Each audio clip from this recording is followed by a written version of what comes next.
नमस्कार मित्रांनो. अमेरिका ह्या देशात नेहमीच काहीतरी नवनवीन क्रांती वगैरे होत असते किंवा घडत असते असं म्हणायला काही हरकत नाही. मग तो आजचा ॲपल असेल किंवा कधी काळचं रॉकफेलरचं तेलाचं साम्राज्य असेल.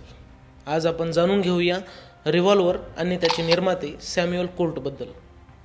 तर कलकत्त्याला व्यापारासाठी जात असताना एक अशी कल्पना कोल्टला सुचली की तिने कोल्टचे आयुष्य बदलायला सुरुवात केली. पण एका पाठोपाठ एक गोळ्या झाडण्याचे तंत्रज्ञान पूर्णपणे अस्तित्वात यायला आणखीन वेळ होता.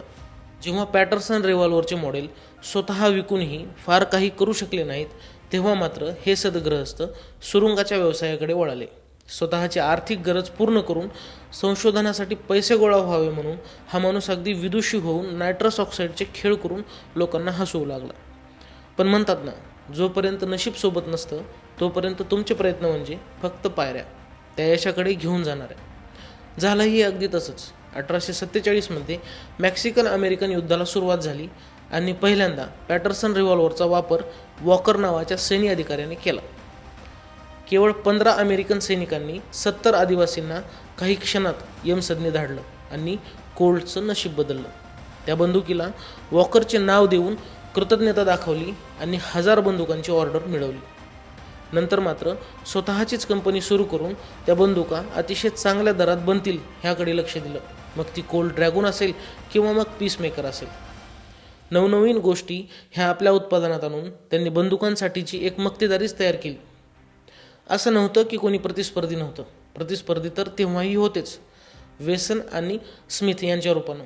पण कोल्ट यांची हुशारी ही की त्यांनी त्यांच्या उत्पादनाचे पेटंट अगोदरच करून ठेवलं होतं. त्यामुळे त्यांच्याकडील उत्पादनाला भरपूर मागणी होती, ज्याच्या बळावर ते करोडपती झाले.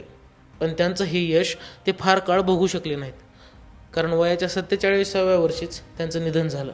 पण त्यांच्या मागे त्यांनी बनवून ठेवलेल्या एका खूप मोठ्या साम्राज्याला त्यांच्या पत्नी एलिझाबेथ यांनी अभिमानानं आणि परिश्रमानं सांभाळलं. एकदा तर त्यांच्या कारखान्याला आग लागून तो पूर्ण जळून गेला, पण त्या परिस्थितीतही त्या डगमगल्या नाहीत. त्यांनी परत सुरुवातीपासून सुरू करून तो कारखाना परत काम करण्यालायक बनवला.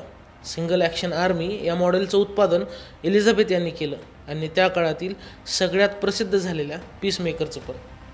नंतर हीच बंदूक काऊबॉयजमध्ये आणि हॉलिवूडमध्ये प्रचंड गाजली. आजही त्यांच्या बंदुकांची गणना ही क्लासिक गन्स म्हणून होत असते. मुळात तर युद्ध काळात वापरल्या जाणाऱ्या या मशीनमुळे युद्धखोरीची आणखीनच सोय झाली. पण हेही आपण पाहू शकतो की एक नवीन क्षेत्र या निमित्तानं सर्वांसाठी खुलं झालं. भारतातही अशी माणसं होती ज्यांनी स्वदेशात एखादा नवीन उद्योग तयार व्हावा म्हणून भरपूर खस्ता खाल्ल्या. त्यांच्यापैकीच एक म्हणजे दादासाहेब फाळके. ह्यांच्याबद्दल आपण माहिती घेऊ पुढील व्हिडिओमध्ये. तर ही माहिती तुम्हाला कशी वाटली हे आम्हाला कमेंट करून नक्की कळवा आणि जनाकृती चॅनलला सबस्क्राईब करायला विसरू नका. धन्यवाद.